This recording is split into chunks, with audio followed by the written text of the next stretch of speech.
తేజు మొన్నే మేము గీతా ఆర్ట్స్ వాళ్ళు చేసిన పిల్ల నువ్వు లేని జీవితంతో ప్రేక్షకులు దీవెనలు తీసేసుకొని మా సినిమాకి రెడీ అయిపోయాడు మళ్ళీ.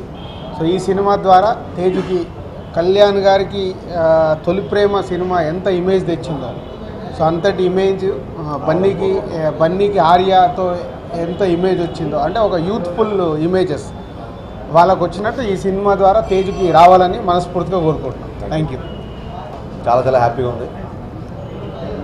చాలాసార్లు చెప్పాను, I feel like it's my home banner.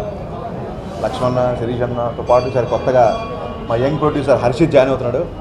అలాగే మిరపకాయ తర్వాత రాంప్రసాద్ గారితో వర్క్ చేయడం చాలా హ్యాపీగా ఉంది. సినిమాకి ఫస్ట్ టైం మిక్కీజే మేయర్తో పనిచేస్తున్నాం. ఆల్రెడీ మ్యూజిక్ స్టార్ట్ అయ్యి వర్క్ బాగా జరుగుతుంది. సుబ్రహ్మణ్యం సేల్ కథ అనుకున్న తర్వాత ఎప్పుడు ఫుల్గా స్క్రిప్ట్ రాసుకోలేదు. పాయింట్ వైజ్గా క్యారెక్టరేషన్ రాజని చెప్పినట్టు ఎప్పటి నుంచో క్యారెక్టరేషన్ ఉంది. గబ్బర్ సింగ్ టైంలో కళ్యాణ్ గారి ఇంట్లో ఫస్ట్ టైం తేజ్ని చూసినప్పుడు తనతో ఇంటరాక్ట్ అయినప్పుడు అట్రాక్ట్ అయ్యా బాగా.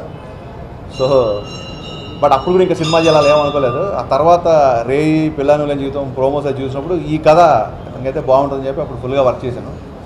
చేసి తర్వాత తేజ్కి ఒక 2 hours కట్ చెప్తే తేజ్కి నచ్చింది. డెఫినెట్గా ఒక ఫుల్ ఫ్లెడ్జ్డ్ కమర్షియల్ హీరోగా తేజ్ని సినిమాలో చూపించాలనుకుంటున్నా. అన్ని రకాల అంటే లైక్ క్లాసు, మాసు, యూత్ అందరికీ నచ్చే అంశాలు. అంటే లవ్ స్టోరీలకి యాడెడ్ అడ్వాంటేజ్, అంటే లవ్ స్టోరీతో పాటు కమర్షియల్ ఎలిమెంట్స్ అన్నీ ఉన్న సినిమా. మెయిన్ క్యారెక్టరేషన్ బేస్ సినిమా. డెఫినెట్గా సుబ్రహ్మణ్యం క్యారెక్టర్ తేజుకి గుర్తుండిపోతాయి. So all lead your blessings. Rajan చెప్పినట్టు డిసెంబర్, జనవరి, ఫిబ్రవరి ఇక్కడ షూటింగ్ ఉంటుంది. ఏప్రిల్లో యూఎస్లో ఒక 30 days టాకీ అండ్ ఒక 2 songs చేస్తున్నాం. అండ్ యాక్చువల్గా మేలో రిలీజ్ అనుకుంటాం. సమ్మర్ రిలీజ్ ప్లాన్ చేస్తున్నాం.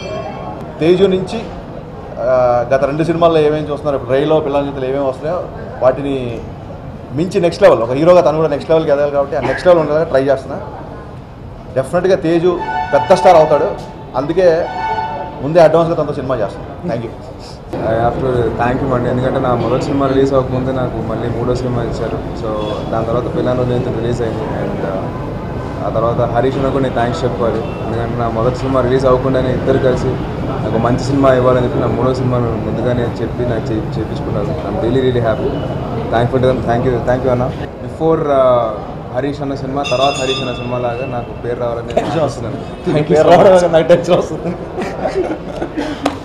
తేజ్తో మా బ్యానర్లో 2వ cinema. So I wish I have the same success streak what my Chacha has for his second film.